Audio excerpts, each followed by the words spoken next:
Hi friends, എല്ലാവർക്കും പുതിയ വീഡിയോയിലേക്ക് സ്വാഗതം. ഇന്ന് തയ്യാറാക്കുന്നത് ക്രിസ്മസിന് വേണ്ടിയിട്ട് ഒരു പൈനാപ്പിൾ കേക്കാണ്. നല്ല ടേസ്റ്റിയും നല്ല സോഫ്റ്റ് ആയിട്ടുള്ളൊരു കേക്കാണ്. കേക്ക് ഉണ്ടാക്കാനും വളരെ എളുപ്പമാണ്. അപ്പോൾ നമുക്ക് ഈ വീഡിയോയിലോട്ട് പോകാം. കേക്കിനുണ്ടാക്കുന്ന എല്ലാ സാധനങ്ങളും റൂം ടെമ്പറേച്ചറിലായിരിക്കണം. അതായത് ബട്ടറോ മുട്ടയൊക്കെ ഫ്രിഡ്ജിൽ ഇരിപ്പുണ്ടെങ്കിൽ അതൊക്കെ നേരത്തെ പുറത്ത് വെച്ച് തണുപ്പ് മാറ്റി വയ്ക്കണം. അതുപോലെ ഒരു പാത്രങ്ങളിലും സ്പൂണിലൊന്നുമേ നനവും കാണരുത്. മൈദ 1 cup, baking powder 1 teaspoon, baking soda 1/2 teaspoon, ഉപ്പ് 2 നുള്ള. ഇത് ഇത്രയും നന്നായിട്ട് മിക്സാക്കിയ ശേഷം 3 പ്രാവശ്യം അരിച്ചെടുത്ത് മാറ്റി വയ്ക്കാം.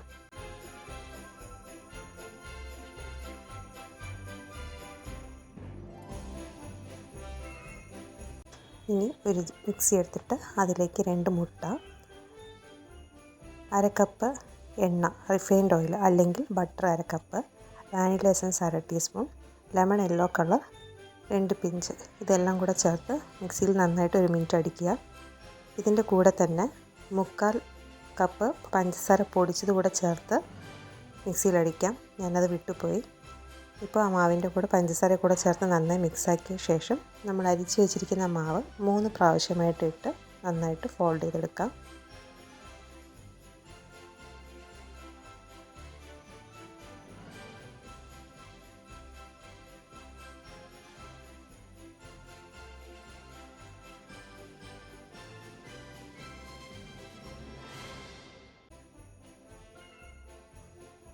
ഒരു കപ്പ് പൈനാപ്പിൾ അരിഞ്ഞത് വെള്ളം ചേർക്കാതെ നന്നായിട്ട് അരച്ചെടുക്കണം.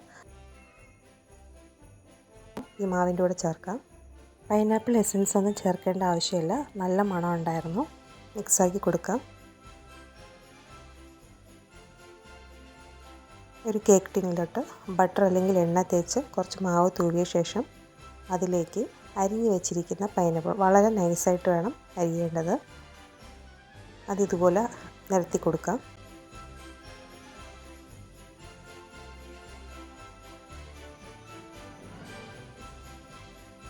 ഇനി ഇതിലേക്ക് തയ്യാറാക്കി വെച്ചിരിക്കുന്ന കേക്ക് മിക്സ് ഒഴിച്ചു കൊടുക്കാം. നന്നായിട്ട് ടാപ്പ് ചെയ്ത് കൊടുക്കണം, എയർ ബബിൾസ് പോകാനായിട്ടാണ്. ഇനിയൊരു പാന് നേരത്തെ തയ്യാറാക്കി ഒരു 10 മിനിറ്റ് പ്രീ ഹീറ്റ് ചെയ്ത് വെച്ചിട്ടുണ്ട്. അതിലേക്ക് ഈ കേക്ക് മിക്സ് ഇറക്കി വെച്ച് 45 മിനിറ്റ് മുതൽ 1 മണിക്കൂർ വരേക്കും നമുക്ക് ബേക്ക് ചെയ്തെടുക്കാം.